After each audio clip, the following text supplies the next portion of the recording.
I don't know if I'll get up today. I don't know if I'll give one single today. My whole outlook is sunken gray, and I have no idea why I woke up this way. Got my phone in my right hand, my books on the nightstand. If I unlock and I app pop, I'm stuck there, I'm a dead man. So Lord, give me the strength to please read one page. If it works in any way, I'll move on to the next thing, oh dear. I got my socks on, I'm coming up. Welcome to Positively Undefeated. This is a podcast that talks about the day-to-day struggle ordinary people have over their demons and how each day they remain positively undefeated. We share ideas and ways that you can empower yourself to remain strong so that you can embrace the journey of living. Okay, welcome to our podcast. I'm Burl Stricker. This is Positively Undefeated. If you haven't had a chance, go to our website, which is evenoneless.com, and there's plenty of resources on there. Copy of this podcast that we're about to do will be on there. All of our podcasts and blogs are on there. It's a great opportunity to connect with us. We have phone numbers, emails, all that. If you haven't had a chance, please go and to your favorite podcasting app, whether it be Apple, Spotify, Google Podcasts, or several others. Go and find our podcast and like it, follow it, and review it. Those things help us out a ton. Today, I have the very special opportunity of having my wife in here. That's so sweet. Oh, that's sweet. Yes. It's been a minute. It has been a while. Yeah. I Like a it, though. year. It goes much better when you're involved in the podcast. Good job. That's nice. Employee of the month. Right. No. Anyway, and we're also here with Christopher and Michelle. Say your last name. Goid. I don't want to mess it up, and I'm going to mess it up. But thank you guys so much. Actually, where I met Michelle was, I guess for a while now, I've been following you on TikTok. I've been watching your videos, and then all of a sudden I saw the promotion of your book. That's exciting. And so your book comes out, March 11th? Is that right? Yeah, we're launching on Amazon March 11th. Yeah, that's exciting. It's funny because I actually went to Amazon first to Kindle, and it popped up, and it said that it was available, on that date. And it's Pill Popping Preacher. Yes, sir. And if you guys haven't had a chance when you guys have a chance, go there and pre-order it. I think you can do that. I'm reading it right now on Kindle. I got about halfway through. It's a great book, honestly, man. Thank you. Yep. So let's start there. I've actually, Stacy knows this. I've been wanting to publish a book forever. And yet I just can't get over the hump. I've written all this stuff and I just can't. What kind of motivated you to do it and get it done? And tell me about that process. Well, I first got motivated. I was in a cell, and kind of a life-changing thing happened for me. I saw the news. There was a car accident on the same road that my parents lived on. It's the same kind of car that my daughter drove. Yeah. And there was 3 teenagers killed in the accident. That was at 10 o'clock at night, right before lockdown. They wouldn't let me get a call out. So all night long, I thought something had happened to my kids, and it really crushed me. The next morning, I found out that my kids were okay after spending the night. And man, I just sitting there in my cell, and because of my background in ministry, when I got addicted to pain pills, I just wrote "Pill Popping Preacher" on the cell wall, and that was 2 years ago. And so that's where it happened. Was it a hard process to go through the whole publishing and that whole deal? That's something I think a lot of people are curious about. How did that process works, and how do you go from I'm writing, I have this idea, to actually completion? The publishing part's pretty easy on Amazon. They step you through it. Yeah. You upload your manuscript. They review it, make sure everything checks out. Yeah. And it's been a little bit of a process, but it wasn't as hard as I thought it was going to be. Yeah. And then I use ChatGPT. Her name's Shelly, my ChatGPT, after my wife, Michelle. So she wouldn't get jealous about me talking to another woman. Yeah. I love ChatGPT. Yeah. Either people love it or hate it. I embrace it. And I love it, and it actually helped me write the story because I could talk and tell that, I would tell like a paragraph at a time. Yeah. And because I'm not a writer, I don't know how to write a proper sentence or where to put the period or, none of that stuff. So I would tell the paragraph, and then it would write it for me in a written format that was proper for a book. Yeah. And then I would just copy and paste it to my That is so pages. smart. That's what I would be worried about. Like, I wouldn't have it grammatically correct. Yeah. I would sound like a Western Oklahoma. Well, and that's kind of how I sound. And even the way I talk is different. And I told ChatGPT, I said, hey, I need you to say it in my style and way. Don't try to change that. Right. I'm going to use some different types of words that might not be proper, but that's who I am. So you can tell the ChatGPT, hey, just flow with me, That's cool. But it was still you. It was still me. Yeah. And if it said something that wasn't the way I said it, I'd be like, hey, that's not the way I said it. Get it right. And So have you read it? Yes. Actually, the night that he finished, he was like, so I just did the last sentence. And it was an emotional thing for him because it's been like a process. Yeah. And he was like, you want to read it? I'm like, yes. Of course. And so, like I've heard pieces of the story, but sitting there with it in my hand, reading it, like it was really emotional, but I couldn't stop reading it. Like I stayed up till almost 2 a.m. till I got to the last page. Yeah. I think that's a big deal. Of course, as I've been writing over the years, and there's a part of me that says, oh, I'll never let anybody read this, because I do. I'm like, I put out stuff there that I'm not proud of, and and it may be embarrassing moments, or you brought in your book I saw that you talk about the shame of it and all that stuff, and so of course I think, well, Stacy needs to read it, and she'd be the first one to read it. So I'm glad that that's great that you read it. Well, you were just saying when on your first dates that it was how many days in one date? It was basically like a dating marathon. We met for coffee, and that was truly my intention. Coffee, have a good day, we'll be friends, bye. And then next thing I know, I'm at a basketball game. Next thing I know, I'm at a second basketball game. Then we're going shopping, and then we're having dinner, and then we're ending with coffee again. And he was kind of an open book on the first date, but I was still very walled up. I was kind of shut off and like, nope. So you weren't open, but he was. Yeah. I mean, I didn't lead with, hey, I'm a convicted felon or anything. Right. But I was open with my story of addiction. And so you're very vulnerable and transparent. We use that word a lot. Yeah. I think that through any growth process, you have to find a place where you're just being honest, and like I struggled with that for a long time. I didn't think so. If somebody had asked me if I'm an honest person, I'd be like, oh yeah, I'm an honest. Yeah. But when I really look back, I was not being honest about things. And part of it was this shame and guilt and feeling like, oh, Stacy won't like me if she knew, all the whole details of this stuff. So of course, and I think that's from the enemy. I don't think I think God wants our story out. There's 3 areas I've been thinking about. It's like, I need to be honest with myself. And I realized I wasn't being honest with myself. And then number 2, I need to be honest with God. Right. Even in what I would say is, oh, God knows it, but I think really saying the words, saying this is what's going on, this. And then the third really is being honest, I think, with another person is a big deal, because now you're taking something that, like for me, I wanted to hide it, and bringing that to light and transparency and just the honesty of it, and I think God opened up doors for that. So he did that for me. And I was at a point in my life too, that because I had hid so much stuff in addiction, that maybe I was over honest with everything because I didn't want to go back to that. Mm-hmm. And I'd been searching, I'd been lonely. And part of what I was doing as a man in addiction, after what I went through in my marriage, I would say whatever I needed to say to a woman. I was using women to feel good about myself as a man. And so then I was at the point like, no, I just want what God wants, and I want a good woman. And so I'm just going to be me, and if that's not enough. So I wasn't trying to fill that void anymore. Yeah. And I knew the first time I met her, day one, I was like, I'm in. This is what God has for me. I'd been praying for a Proverbs 31 woman, and I had went through an experience where I was a year and a half into my sobriety, or I guess about a year into my sobriety, and I went to an A meeting and met up with the NA director afterwards as a lady, and I went to her house. And at that point, I was like, I'm trying to live a disciplined, structured life. And I went over there at night and, did what you do as a man to get that void filled.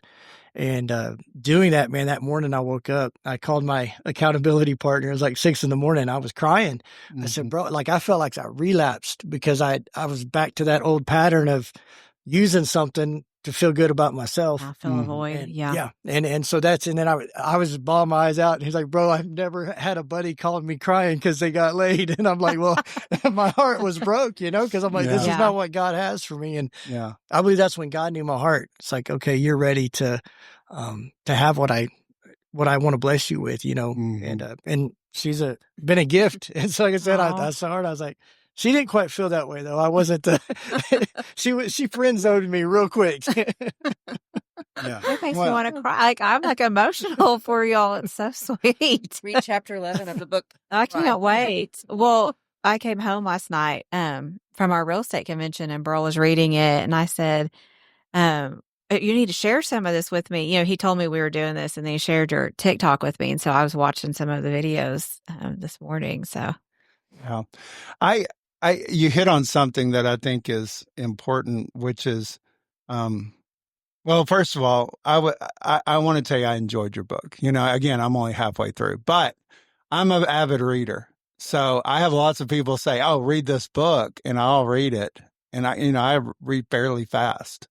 So I get bored with stuff really easy, and I did not get bored with your book.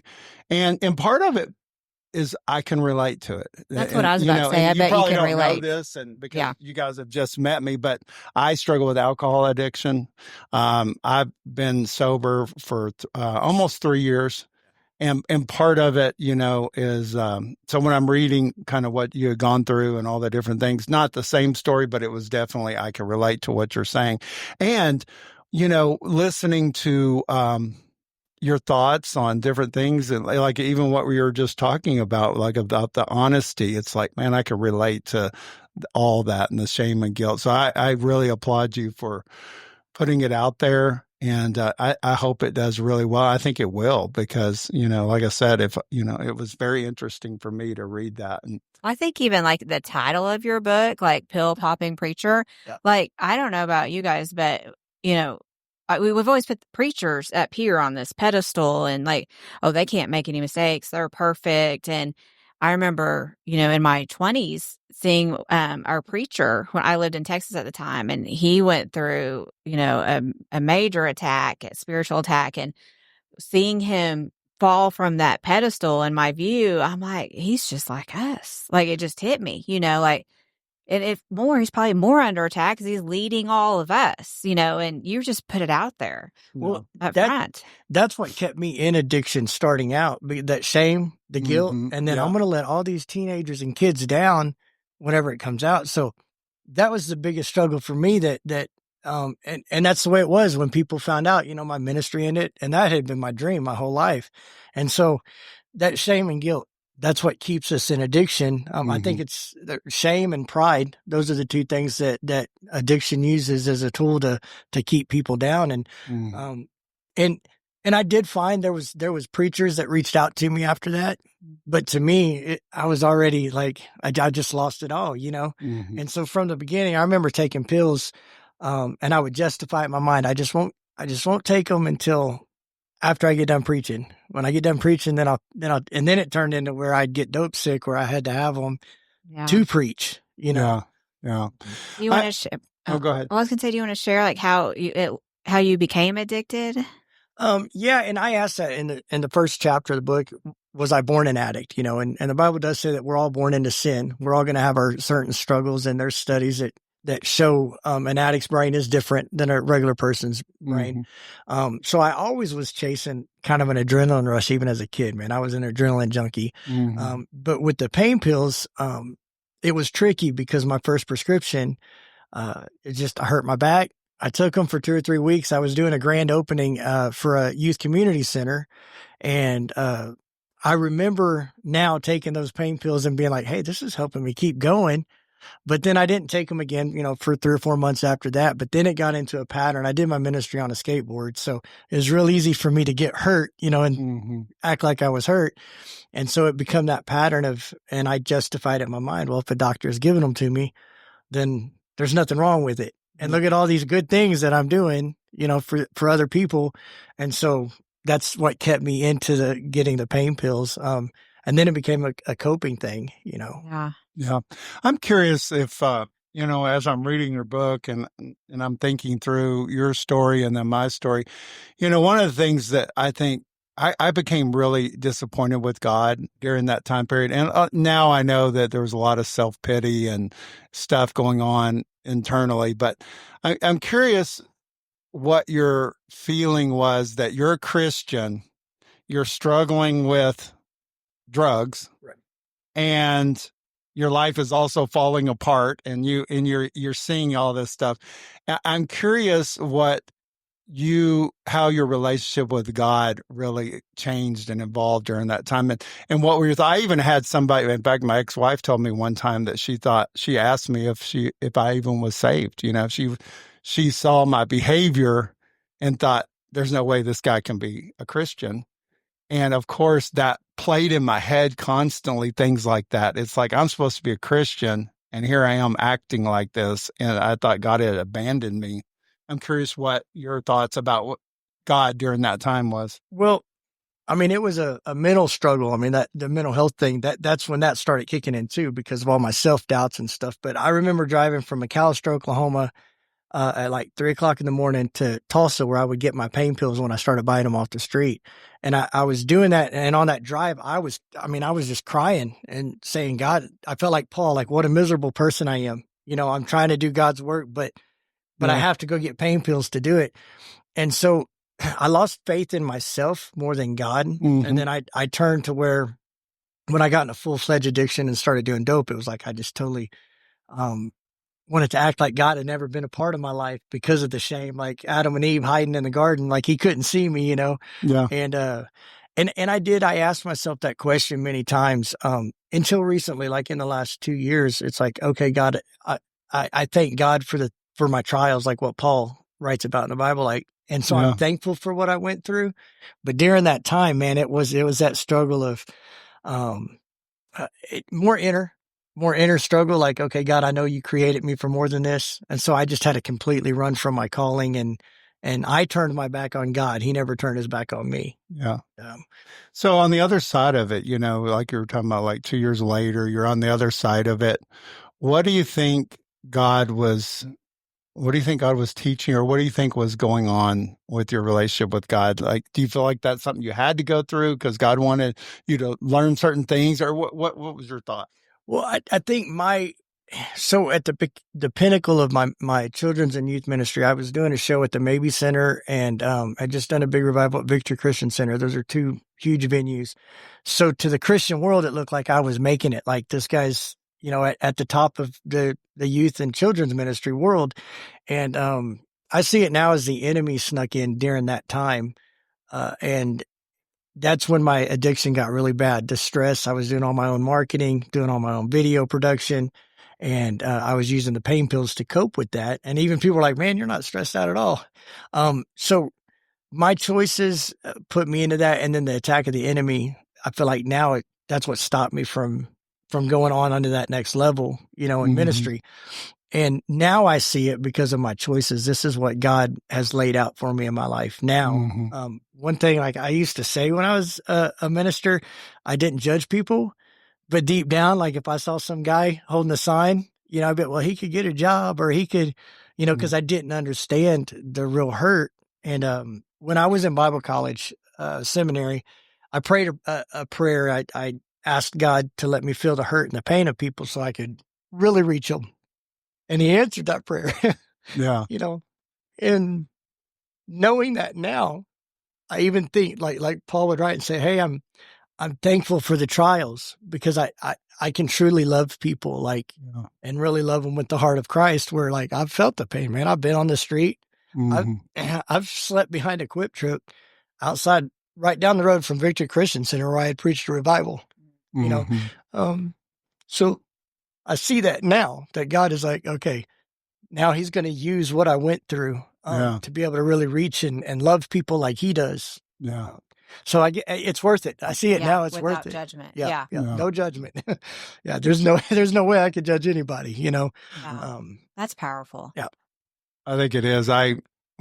Again, as I'm hearing your story and I'm thinking about it, I see that, like, man, God, it feels like God's plans is just so much bigger than us. And like me, I had these preconceived notions, like I'm an ordained minister, I did a lot of preaching, did a lot of men's retreats, and really, I just never felt, like I felt in fact, I think you have a chapter where you talk about, it's like, I felt like a hypocrite, really. Yep. And I never could reconcile. Yes, I'm driven to basically share about God and share about Jesus. I'm driven, and I always have been, but yet I can't seem to make my life align with what I believe a Christian looks like. And then looking back, I'm like, part of it is my version of what a Christian looks like was wrong, right? Honestly. Yeah. And then you even mentioned, like, that the Bible verse about Jesus, he didn't come to save basically people are good enough or fixed. He came to save us, the ones that are struggling. And I love that passage that you quoted, but, I that was my struggle then. It's like, man, I'm just not, and I called it fundamentally flawed. Like, I just felt like I was just, and you learn this in addiction, it's like you think you're different, but you're really not different. We're all struggling in different ways. And so I think it's a great story.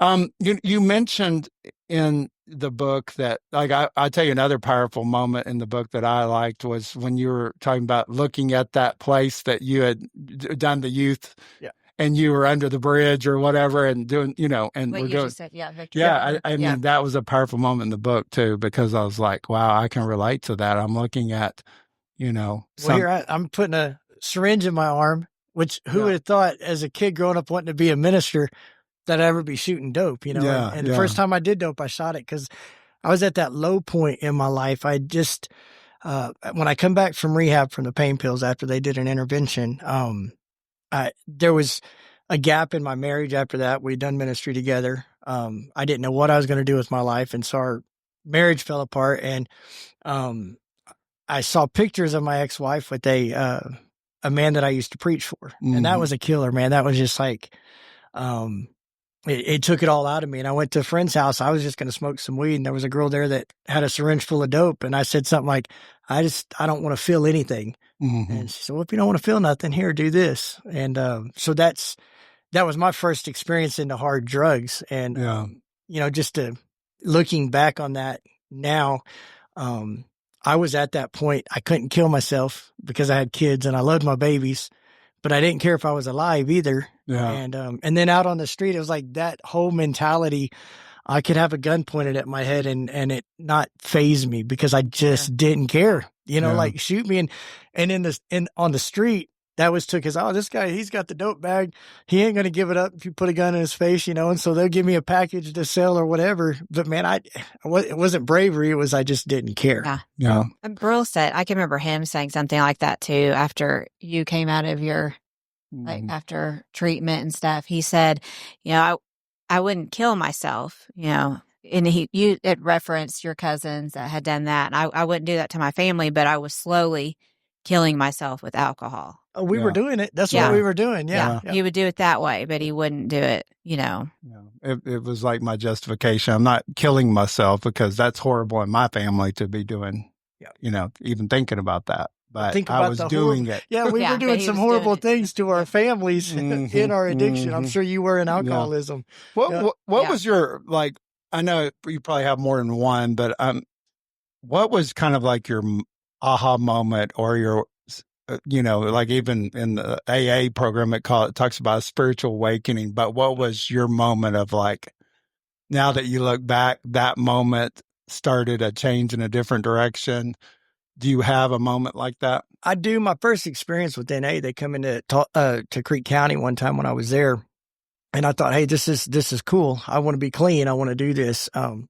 And so I got involved in NA when I got out of Creek County, and then I relapsed shortly after. But the aha moment that turned my life around, I ended up in solitary confinement for like 3.5 months for a pretty brutal altercation, and that was whenever I got to know God for myself for the first time in my life, because I had heard so many sermons. I could tell you the scriptures, but man, it was just me and God in a cell. And there was days they would bring the tray, to the beanhole, and I'm like, I didn't even want them to show up that day, because I was just in it with God. I was in there with happened to be a recovery Bible, a life recovery Bible that was in the cell with me, because you were allowed to have a Bible, rubber toothbrush, and a blanket. Yeah. And it was that time I was like, God started dealing with me on a personal level where, man, you're forced to look inside yourself when you're sitting in a cell and there's nobody else around. Yeah. And so that's when I started really looking in myself and starting to figure out even who I was, because after all growing up, fighting was a thing for me. My dad was a Navy boxer. Me and my cousins, we loved fighting. And so in addiction, that fight, I was fighting everything to prove that I was a man. Like even growing up, I just to be tough. It wasn't about, being mean. It was just a tough thing. And then addiction, that kind of just going to jail and county. That's just what you do, is you fight. And I realized then, because I even with my son, who means the world to me, I wanted him to think he had a tough dad. And that was kind of a brag whenever I was living in addiction.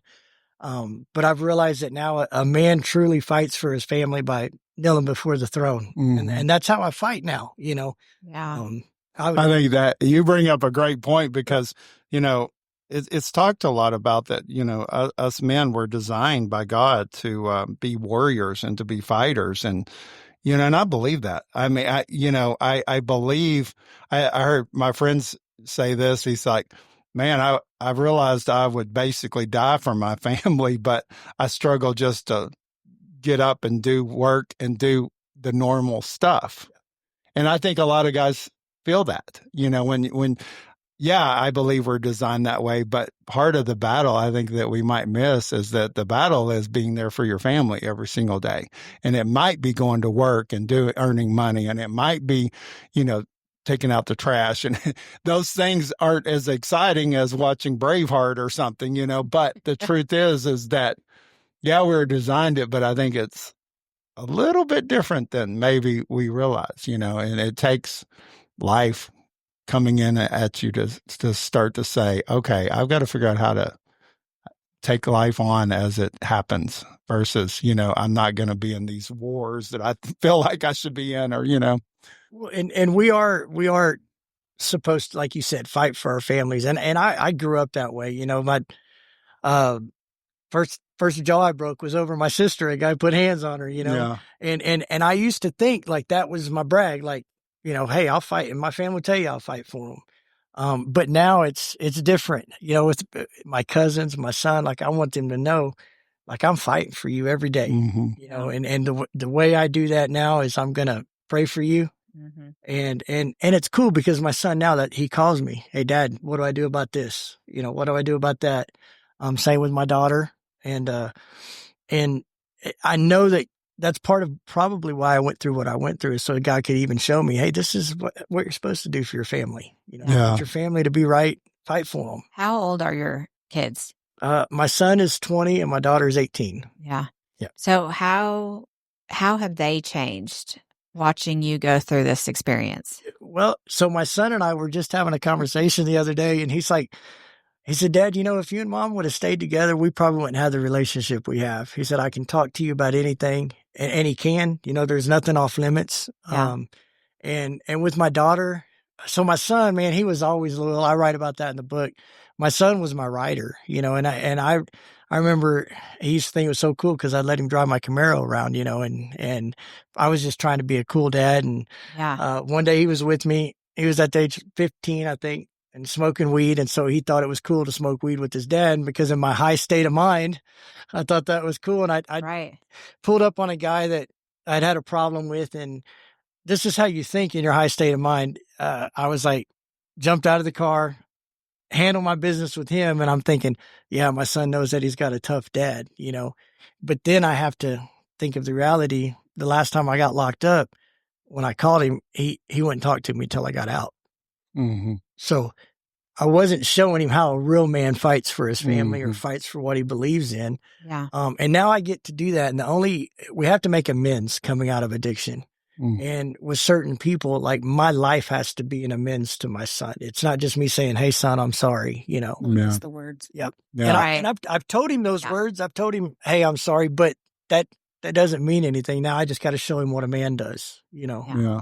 Now, my daughter, she's just, I remember taking her for ice cream one time. This is kind of one of my, where I had like a month and a half clean, and I took her out for ice cream, and she told me, she said, Dad, I told her, I said, baby, I'm sorry I put you through this. I put you through the worry. And she said, well, Dad, I'm not worried about you. She goes, I've prayed and you're going to be okay. Like, I don't worry. And she meant it. Like, she did not worry about me being out there on the streets. And she just believed that God was going to do something, I love that. Yeah. That's great. I remember when Burl went to treatment. So we only have one child in the house, she's now 16, and she's a very bottled up, doesn't really talk. And of course I had to tell her, Burl's gone. He's going to be gone for a little bit. And I said, this is why you have to talk. It's like always a teaching moment, or I feel like it is at this point, because alcoholism runs on her dad's side of the family. And so I said, if we don't deal with things, it's going to come out either at 20, at, whatever, 30, at 50, whatever it may be. Right. But I'll tell you, the relationship that these two have blows my mind away. What an impact it's turned from something phenomenal. And that's what we have to do. Like Burl and I, we have to break that generational curse. And that's our fight, bro. Like that's what we had to do for your daughter. You got to beat it, and that keeps me fighting. And that keeps me fighting to be clean and to stay clean. Cause man, I can't let my son take this thing and have to deal with it when he's my age, Right. I think a lot about like the people listening. It's like, it amazes me, that they may be in addiction at this moment. They may be struggling. Like me, I was listening to podcasts and sermons and reading books, and, I was doing anything to try to figure it out, and nothing seemed to work. But if you have somebody listening that's maybe struggling with that, and, they're throwing up their hands and be like, where is God in my life? What would you say to somebody that's kind of deep in it and struggling? And man, like that question, where's God in my life? Yeah. I've realized now, and this is where that pride thing comes in. Like, God reaches for us and helps us through the people, but we have to set aside our pride. And like, if I go talk to an NA group, man, when I walk up to talk to them, I fall down flat on my face. Like I just fall on the floor and I just sit there and I'm like, well, this is embarrassing. This sucks, and I got choices to make. I can be like, hey, brother, help me up, and reach my hand out. So that's how God helps us. People might think, oh, well, for me, repentance is a 12-step process for an addict. You can't just be like, God, I'm sorry, and then boom, it's gone. But there's more than that, man. You got to turn to the people that God has placed in your life. And that doesn't even have to be a pastor or it can be anybody, a mentor, a peer. But that's where God steps in and helps us is by using people. But we got to get rid of our pride and say, help me. Yeah. When you started hearing all this and you said you friend zoned him, like, what made you go, okay, maybe this is who God wants for me? So, on that first date, when like date number 5 in the first date, at the end of it, he was telling me about his passion for people. And so I was sharing with him that that's kind of where I was in my life. Like, I just want to love people. Like, I was focused on, I grew up in church, but, different things in my life. I've never dealt with addiction or any of those things. So I couldn't relate on that level. But insecurity and shame for some choices, I could relate to that. So at the end of our date, we were talking and he was sharing with me his vision and his dream for helping people, like people in recovery, people that are struggling, still in addiction. I just thought, man, I can relate to that because like, that's my purpose. I know that God has given me a heart for people and I'm supposed to help people. I'm supposed to love people. And so there was a little glimmer of hope there, but I was still really stubborn because I was still walled up because I'd been hurt a lot. And so I'm like, not setting myself up for that again, Right. So it was about 2 weeks in probably, that I kind of, he had to be my driver on a road trip. I had emergency surgery. And so I had a friend's wedding to go to. And my mom didn't want me to drive after my surgery. And I'm like, well, what about that guy, Chris? He seems nice, you know? And so I told her, like, a road trip's either going to make it or break it. I'm like, I'm going to find out if I like him or I don't. And so by the end of the road trip, I was like, all right, God. Yeah, her mom had not looked up my record yet, I don't think. Oh, She said, that's this guy funny. looks safe. And you know what? I got dressed in my best Wranglers. I had my nicest shirt on, and I was feeling so good about myself picking her up for this wedding. And I did. I was like, I got it. I'm going to get this girl. I look good, right? And then I find out later. So like 2 weeks later after the wedding, she shows up. I was working in Norman. I met her at my parents' house, and she said, hey, I stopped at Atwood's, and I had these Atwood dollars or whatever rewards, and I got you a couple pairs of pants and shirts. So then she says, tell him what you really thought about how I looked. You didn't like what he was wearing. The whole entire, so he was very coordinated with these gray Wranglers and this shirt and everything. But the whole entire time while we were sitting at the wedding, he had crossed his legs. And so he had like this rise of his pants where like this much of his boot was showing. And I couldn't focus on anything else but how much of his boot was showing. And the whole time I'm thinking, I have to help this guy. I have to help this guy. So I went and got him some longer pants. And I'm like, listen, you got to have a bunch down there. There's got to be a stack. Oh, that's hilarious. I just thought she was being cool, knowing that, I was trying to come up. And That's funny. Yeah, so that's like an ongoing joke for us about his pants. That's awesome.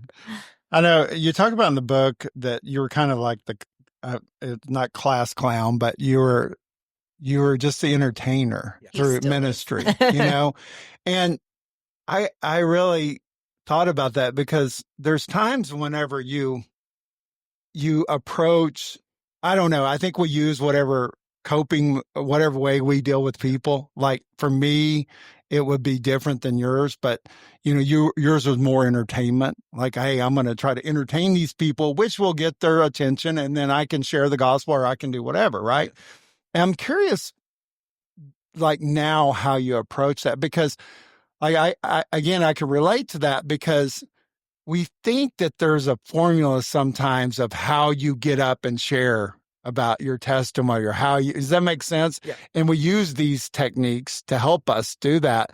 And sometimes they feel like, is this what God wants me to do? Is it not? How do you approach something like that now? Now that you're on the other side, I'm curious, your thoughts of how you approach like, a speaking engagement or those type of things. Well, for me, the laughter thing, that was my way to connect, and to be accepted. If I can make my friends laugh, if I can make them have a good time.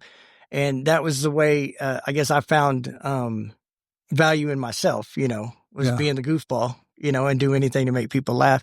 And now to reach people, like I see it as that's the tool I use to get people to open up. Mm-hmm. And the joke's always on me. Or, I'm the only one that's going to look bad in this situation, but it allows people to open up. And when we can laugh at our problems and our issues and see that, it just opens people up to let you speak to them. Yeah. And so that's why I use it. Like I said, I fall down whenever I walk up there because that immediately makes everybody feel like it's okay to be themselves, Right. And so that's how I use it now, kind of like what I did in doing ministry. Yeah. That's great. I noticed that, you talk about at the very beginning that I guess it would be your grandfather that he had committed suicide. Is that right? And would you mind telling us a little bit about that? And well, so I don't know a lot about it. My dad was 2 at the time, and then his mother died when he was 12. And so I think that generational thing too, that the mental health stuff that is something that we have to break, and my dad did. I was raised in a great home. Like I don't have an excuse to say, well, I was raised this way, or, my dad was a Navy guy, boxer, very structured, very committed to work. And what he took from his dad's suicide is that, hey, I always want to be a dad to my kids. Yeah. And so he always kept us close whenever he took contracts. The whole family would get up and move. Mm-hmm. But I still think there's that thing where addicts are born different. Our mindset is different. Yeah. It's like if you you know it as an alcoholic, they put the alcohol in front of you. Like, well, if you touch that, you're going to die. Yeah. But you take that chance anyways, you know? Mhm. And so that's just something that's different, because a normal person, if you tell them, if you drink that, you'll die, they're Yeah. not going to drink it, you know? Right. But, so the mental health part of that and the suicide, I think can just be passed down. You know, Yeah. and we have to break that by overcoming it Mhm. and being honest about it. That's another thing. I agree. Like, you have to talk about it. I think so many people, you know, I think it's now becoming acceptable to talk about it, where people 10 years ago were not being open and vulnerable. Mhm. Transparency is really hard. And sometimes I think like our society and social media kind of challenge it a little bit because of that shame. And the devil uses that. Like, you don't want to put that out there because all these people that like you are going to think different Right. or whatever. Mhm. But on the flip side, on social media, it is also a platform to say, hey, I'm here, I'm being real and raw, and like I'm being vulnerable and transparent. And then that lets people relate to you. Yeah. And then it lets their wall come down a little bit, that, you know, it's okay to not be okay. Yeah. I Yeah. agree. I know I talk about this a lot, that what AA and the 12 steps and all that, what it did for me was I saw a simpler version of God. I didn't realize this, but I was on this deal of like self-knowledge. I would try to get as much information, but it never seemed to solve, you know? And what I learned later is that self-knowledge is not going to help you in spiritual growth. Right. You know what I mean? It's kind of counterintuitive in a lot of ways, but me learning more and more and more and more about alcoholism, or reading the Bible more and more with gaining more knowledge about God, those things are great, but they did not solve my problem. Right. It is a spiritual matter. And when you're dealing with a spiritual matter, that's way different, you know. And AA taught me that, truthfully, because I didn't even like what do you call it? Repetitive prayers like the Lord's Prayer, Serenity Prayer. I didn't like it because I just didn't believe you should sit there and repeat a prayer over and over again, you know?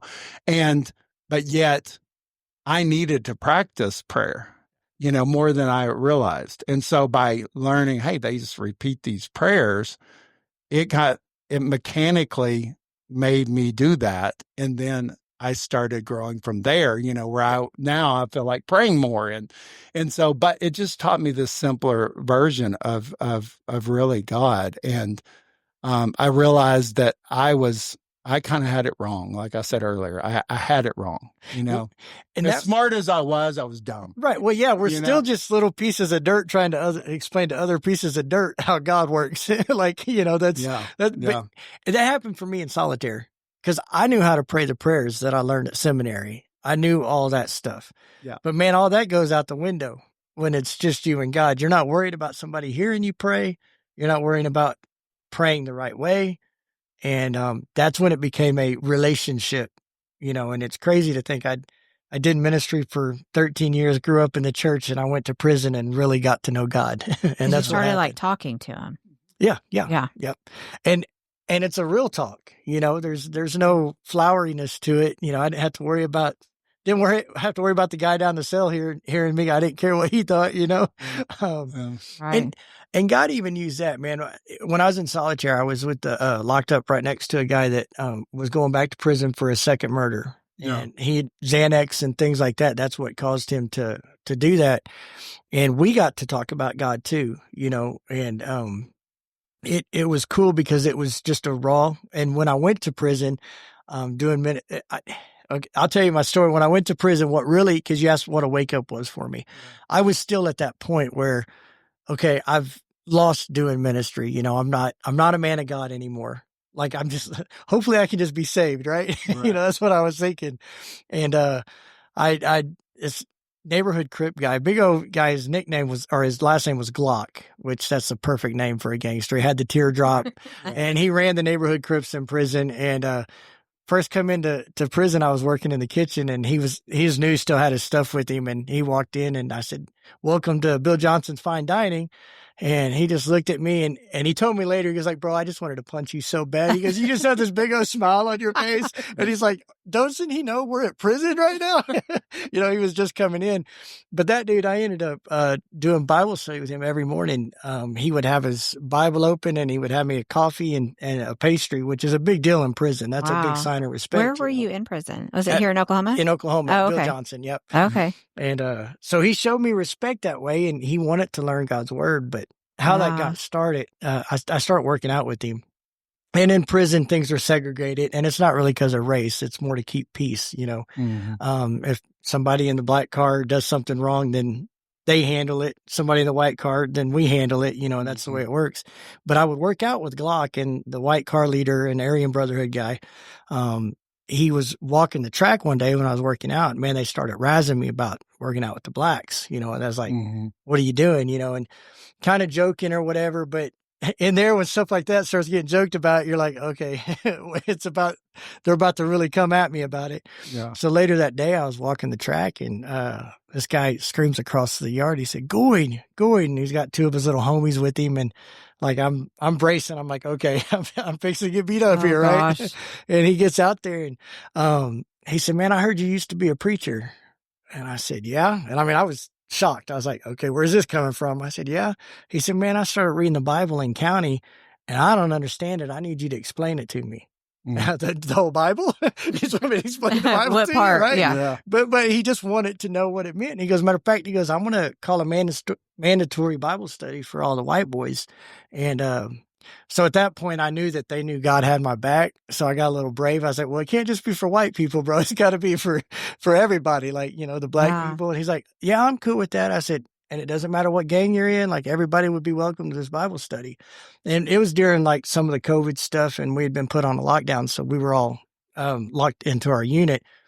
So there wasn't chapel services going on. And so I agreed to do that. And I started teaching Bible study in there. And that's when it's crazy to think that God reminded me of what he had for me and what I was supposed to be doing. And this guy, the Aryan Brotherhood guy, wasn't the best of guys, but God used him to say, hey, I got a purpose for you. And so that's when my purpose started coming back to my life. Yeah. Like it didn't have to be in a church. No. We were in a mop closet, like a big old broom closet.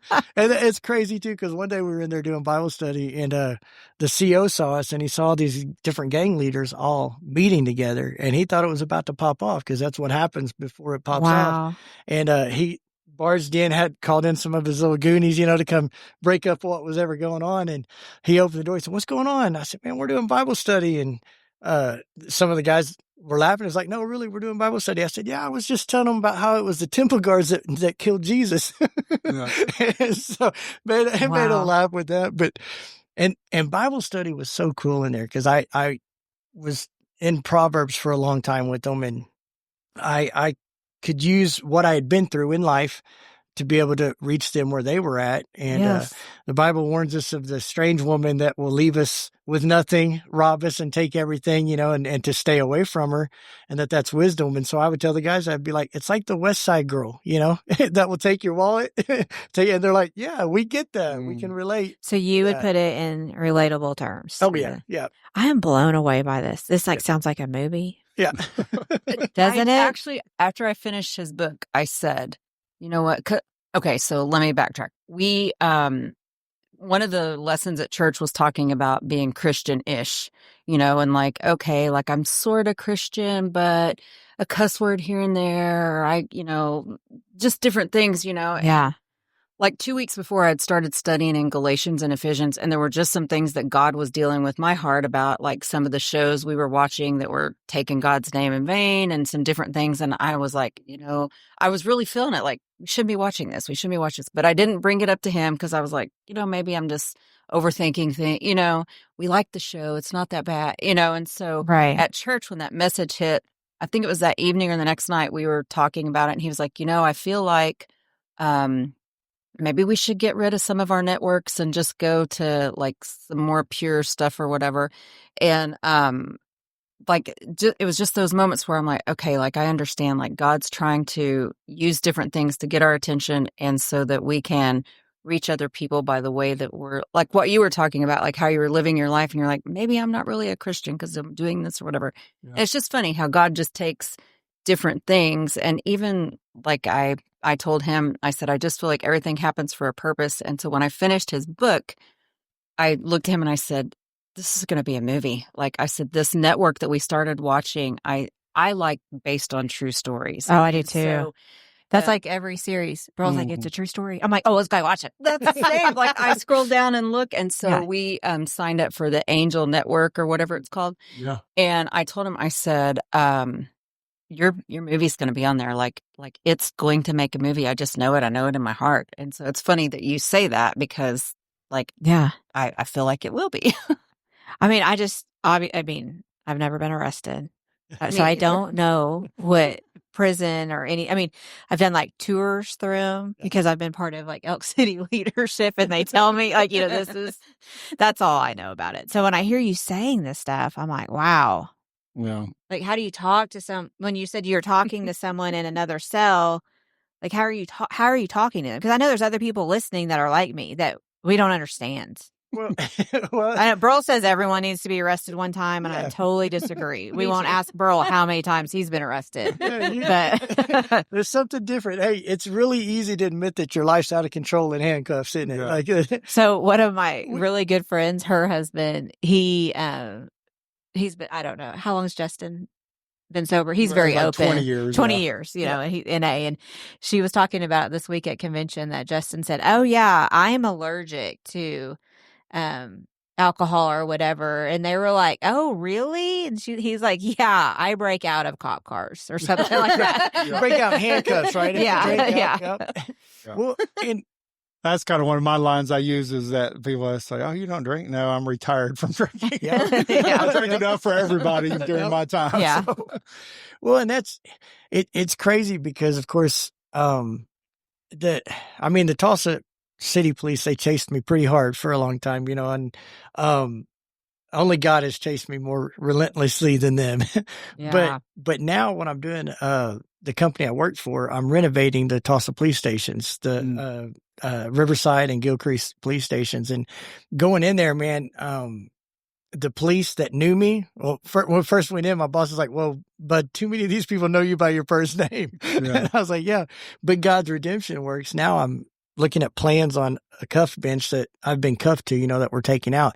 But the Wow. police there have been so cool. Like, and there's part of it in the book. I talk about an Officer Elias, and 2 weeks before the last time I was locked up, she pulled up on a scene where there was things going down, and a couple of people got arrested, but she come over to my truck and she said, there's something different about you. And she goes, you need to get away from these people. They're going to bring you down. And her words really impacted me. And then she's one of the officers over here at the police station. And That's I really talk about her in the book. And so it's cool to see it come full circle, Yeah.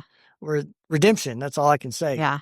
Like when you're telling this story about you're helping these guys in prison, I'm just sitting here reminded that, I've always say God can do anything. God can do anything. Well, God works everywhere and anywhere. And he was using you in prison.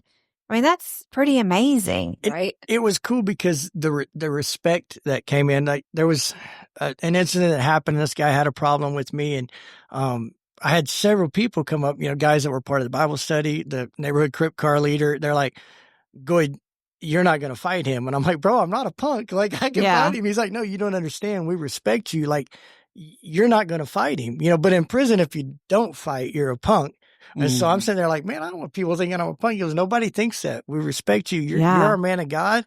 We're not going to let you fight nobody. So I was like, okay, my prison so time was amazing. easy. Yeah. Yeah. What do you have going on now? I'm curious, like what's kind of in the plans with where you have your book coming out. I want people to know what you've got going on, and maybe they can be a part of it in any way. Of course, reading your book, that'd be a great place to start. But what else you got going on? Yeah, get the book. And one thing that I'm doing with everything that we do, we have agreed that we're going to give 52% back to God. So any of the book sales, 52% of that is going to go into recovery and different things that are helping the struggling addict. Yeah. I feel like if I give God 52%, give him controlling interest in everything I do, it's I was gotta about to work. ask you why 52%, because you So- said that about the cattle when you came in. Yeah. Well, I Said want 52%. give God controlling interest. When I try to control things, I end up in prison. So Yeah. I'm like, okay, God, Yeah. you get to control it. And so we want to help in that way. I'm Lifegate Recovery Ranch. I want to help them. They're trying to build a new dorm and stuff. So that's one of the things that I'm kind of involved in on the building side of it, because I know how to build. And then we've bought 50 acres, and there's 168 acres that's connected, and we want to get that place and start running cattle. So, Burl, I'm going to be calling you for cattle advice. All I know is that I'm supposed to do it. I don't really know how, but we got the land. I've been studying it. So we want to run cattle and donate 52% of the beef. And really that comes from, man, I've been on the street. I've been hungry. I know what it is. Yeah. And so we're going to donate the ground beef to different like we got Dream Center in Tulsa and John 3:16. We're going to donate that beef to them so they can distribute it, and then the fine cuts of the beef we're going to sell to restaurants and places like that. So that's our big vision, and the new property that we're looking at getting, which would be awesome. Anybody that wants to be involved, Good Works Ranch, Facebook, we're going to buy that, and it's got a big house on it. And we're going to use that house as like a retreat, a bed and breakfast for people in ministry so that they can come and find rest and peace. Because that's something that would have been great for me when I was at the, doing ministry and just going all the time. You need a break. So where is that house? That's in Bristow. In Bristow. Yep. And so we'll use the land to do that, and then set up like hunting, things like that for ministers to come and just bring their families and just be there to find some peace and rest. I love that. We want everything that we do just to glorify God. And, what. I'm curious about, I can't say her name because I got to be careful. But my daughter is going in, her and her husband are going to be, they're in training right now to be missionaries. And they're going to be going, out of the country. In a month We or can't so. say where. I got to be careful because, man, I had to delete some social media posts. I guess for like safety purposes, like if they went to, they're not going to a super dangerous place. But I would love to hear if you have any advice for her and her husband that are just going into ministry. They're 23. Yeah, they're 23. They've been married, 2 years, something like that. And so anyway, I just want to know if you have any, because you've been in ministry and you still are, but any advice? So, and it's in a place that, what did he say the stats were? Not a lot of Christians. Basically, not a lot of Christians, right? Well, it's crazy. Like prison. Like prison, Just kidding. Well, it's crazy that you say that. So I have a friend that I can't say his name. He's going to an Islamic country, and he can't tell me where. We went out to dinner with him the other day, and Michelle said, well, how did you meet Chris? And he said, oh, let me tell you how I met him.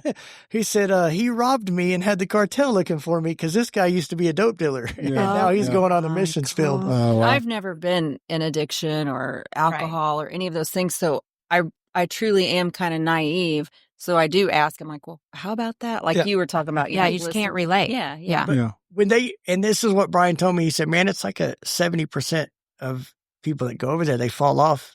When they're doing ministry and they get sent back from the mission field. And so my thing is, I would say, obviously stay connected to God, and make that your reason. And then pride, because there was a lot of pride. I mean, when I was doing ministry, my final big show I called it the Christopher G show. I mean, talk about pride, and I'm trying to teach them about Jesus who is selfless, and I'm saying the Christopher G show. So I would say as young ministers, take yourself out of it. And because it's easy, even for missionaries, to go to start getting pride in what you're doing, because look, I'm helping all these people. I'm doing all of this, and that I'm, and it's our first step, we admit that we're powerless, it's all about God. And so that's the main thing. It's all about God. That's true. I remember our pastor speaking on that. It was probably a year ago where he was talking about, your identity. And it's not what you do for a living. And I remember that like really struck with me, a chord with me, because here I have always looked at myself as I sell real estate. I've been doing that ever since I've lived here. Well, who else am I if you don't know who I am as a realtor? And I thought, what is that? Just coming back from real estate commission, it was, convention. It's, there's been a lot of changes, but that's not who I am. I am a child of God, and that's what I have to be reminded of. Right. I'm not based on my sales and all of that. Well, yeah, when we get to heaven, it's not going to say your name, real estate agent, in that book. Right. It's not going to say our name and addict. But in we the book. get so caught up in what we do, whether it's ministry or selling real estate or running a farm. How many heads of cattle do you have? How many acres do you have? And Yeah. that's what we get caught up in. Yeah, I agree with you. I think that as you were talking, Stacy, I'm thinking, God, I'm reminded that God, He created us, right? And like with your sense of humor, I don't have that sense of humor. I really don't. But I think He created, He created you. Yeah. And He knew what He was doing. And yet it's so easy to think, well, I screwed it up. But I think He has a bigger plan than that, and I think you can go through, especially in ministry, to just be like, man, I'm screwing it up. I'm screwing it up. But I think that still, even in that idea, the focus is on yourself. Right. It's like, I'm messing up. Well, if God is as powerful as we believe that He is, then we can't screw it up. You know what I'm saying? Like, we can't get in the way of what He's doing. I mean, God has used everything you went through in a way more powerful way than you could have been.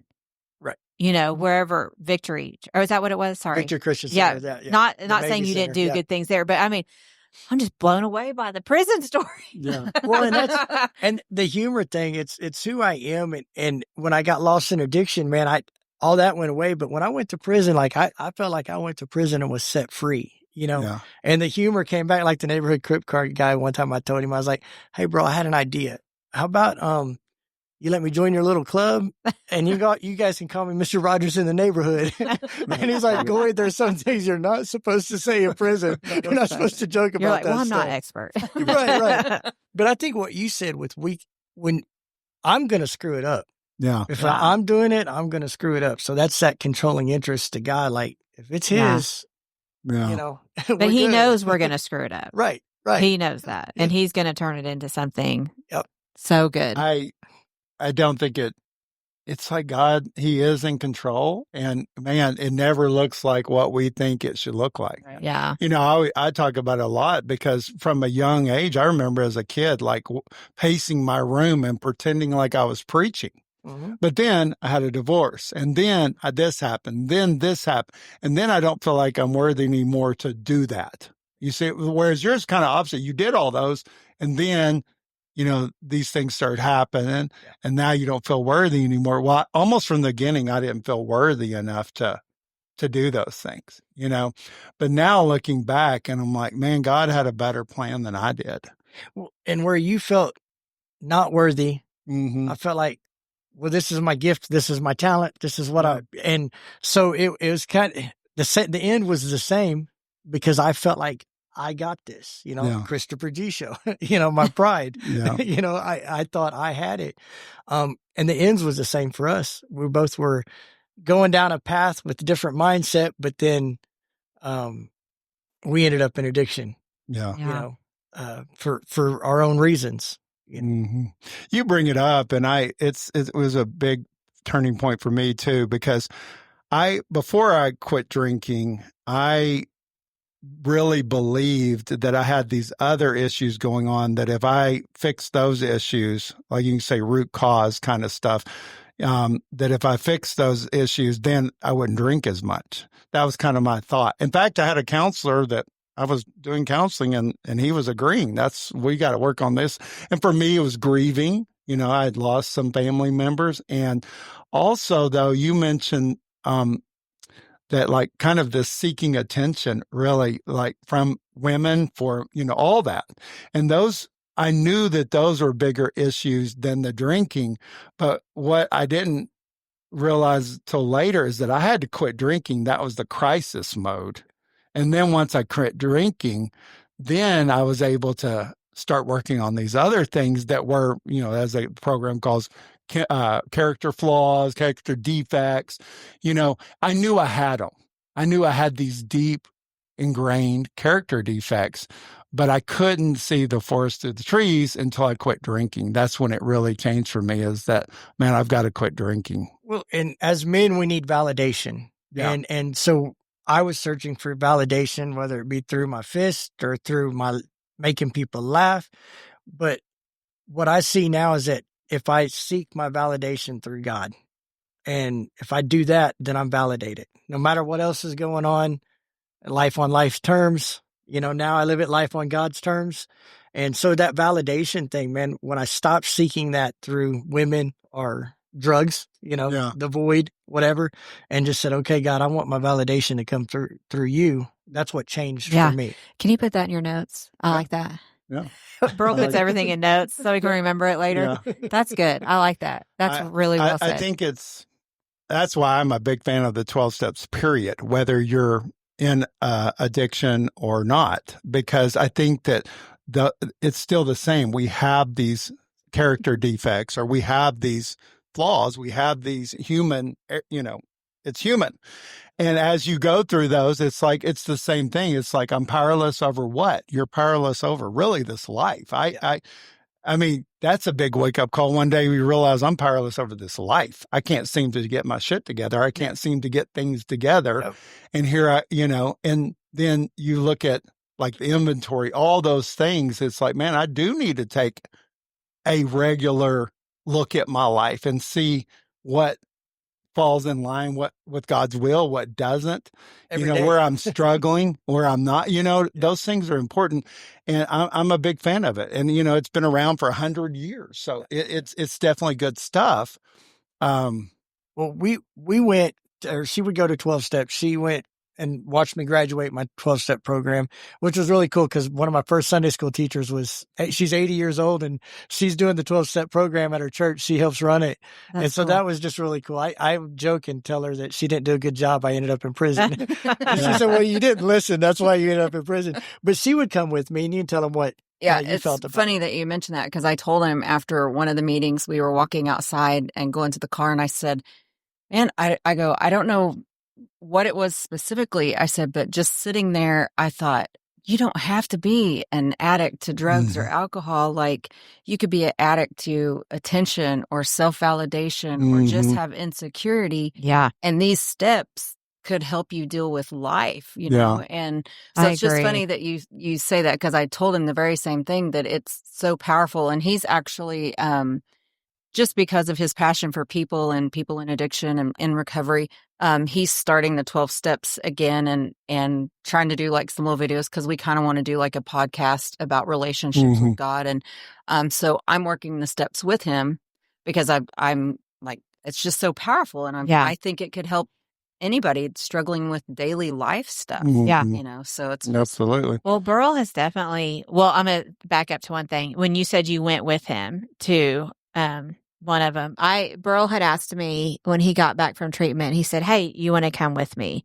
I'm like, yeah, okay. So I had no idea what to expect, as I'm sure you, of course, did not either. But it was kind of like what you see in the movies. Hi, my name is Burl. I'm an alcoholic. Hi, Burl. I mean, I'm like, wow. Yeah, everyone says, hi, Burl. But it was very powerful to me, and I think anyone that has a significant other should go to a meeting with them. Agreed. I was blown away, and we've talked about this several times, that how open and honest and vulnerable everybody was. And I've only been one time, and I've been to other social gatherings that they do, but I'm blown away by it. But we went to a picnic. They do a picnic every summer. And one of the guys, I was like, hey, you look super familiar. Okay, mind you, I've only been to one meeting. Okay. And so not even thinking you don't know last names, right? Well, we're in a small town here. And we introduce ourselves. I'm like, hey, I'm Stacy Stricker, blah, blah, blah. I'm just pouring it out. And I'm like, you look so familiar. He goes, yes, you had shown us houses before. And I'm like, yes, that's right. I'm like, tell me your last name again. And not even thinking. So then I go sit down and then there's like a guest speaker. And I'm like, oh no, I'm not supposed to ask last names. And that's all I could think of, like for the next hour. Yeah. So then later I went up to him and I'm like, I am so sorry. I'm so sorry. And he's like, I didn't think anything of it. Yeah. But he was so kind. But we've just talked about how people are so open, and Burl feels like he gets more out of like spiritual, out of that versus church, because people are so open and honest. I mean, it's kind of become my church, to be honest with you. And I'm not, I call it, I'm not an AA cloney. I'm really not. And what I mean by that is my life doesn't eat, breathe, and drink. Right. It did maybe at first. Yeah. But also, I still attend meetings at least twice a week, and I enjoy it. But it's just a refreshing place to be, truly. And I love to see people grow and how they learn about God. Through this process we were talking about earlier, is that I learned a simpler God. But what I've seen is that most people come from this baggage of spiritual baggage, and that wherever they come from, it led to this. And so, meaning that addiction, it led to whatever. And then, the whole process makes you rethink everything. And I think we start over with God almost. And it's like, man, you learn this simpler version. You learn about, people don't realize this, but like God is mentioned 315 times in that big book, so it's a spiritual program, Now, you also hear the negative, it's not, Jesus isn't mentioned and all these things, but we have to start somewhere. Right. I really believe that. I had a good grasp of Christianity and Jesus and the cross and resurrection, all that. But yet that's not where everybody's at. Right. They start from this very basic, and it's pretty phenomenal, truly. That's what Jesus, he gathered the little kids and said, unless you become like them, you're not going to know me, and that's simplify, and that's it. God become a lot simpler to me too. And I think that what he's opened me up to is that, first of all, like you were talking about at the very beginning, you said that I didn't realize I was judging people, but we all do. We all have this tendency. You get in those rooms and you realize it's like, man, we all are kind of starting at this one place where we're trying to figure out the spirituality. We're trying to understand it. We're trying, and I love the whole thing. What's your version of God? I love that question, because if I start talking about what do I want God to look like, man, he looks amazingly like the God that we have. Yeah. You know what I mean? A God that has grace and a God that has mercy, a God that really cares about the things I care about. Those things, we forget them sometimes. I think that I forgot them, that, hey, he cares about my life. Yeah. I'll give you one thing.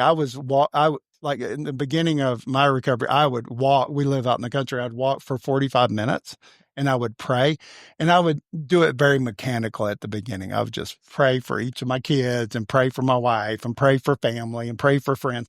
But then one day somebody told me, hey, why don't you just spend that time thanking God?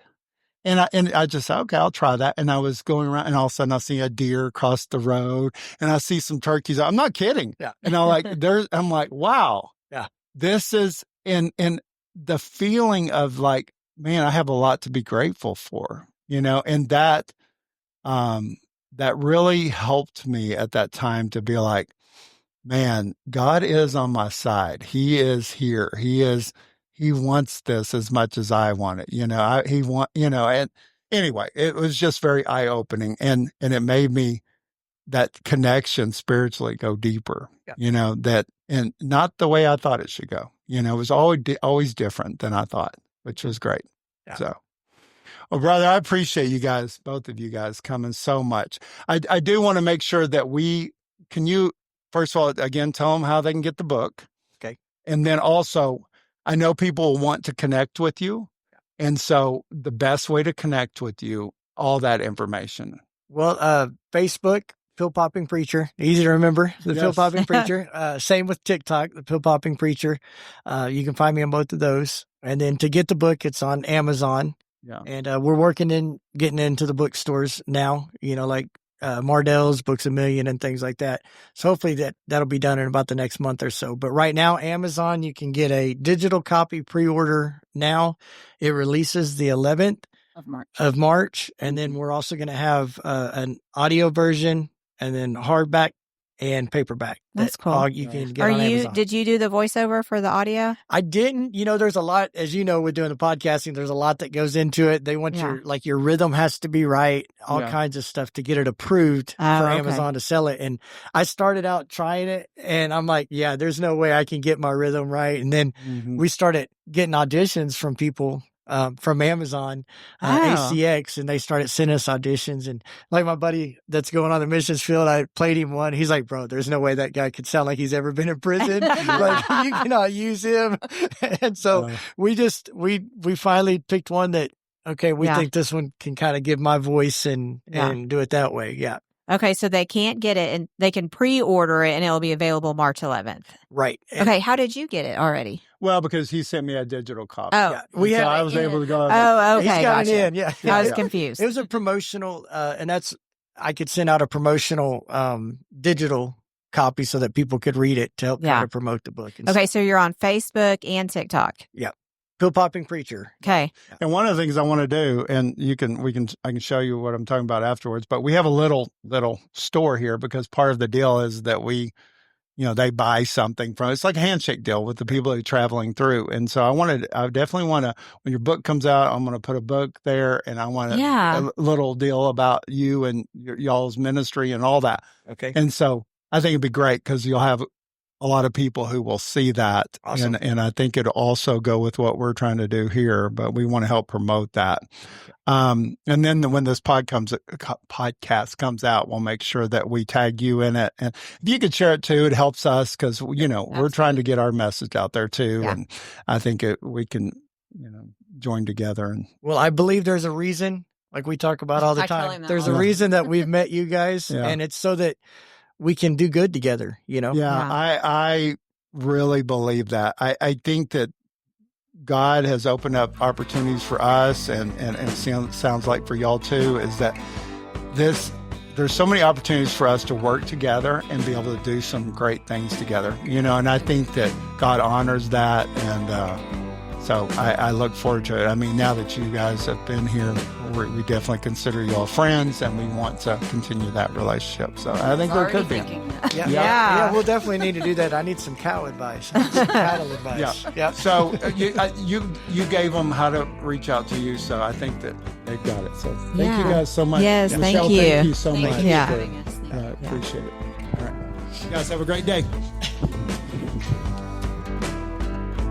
Thank you for listening to Positively Undefeated. If there was something in this show that resonated with you, please share the show with your community. If you want this show delivered each Monday morning to your podcast app of choice, please subscribe or follow.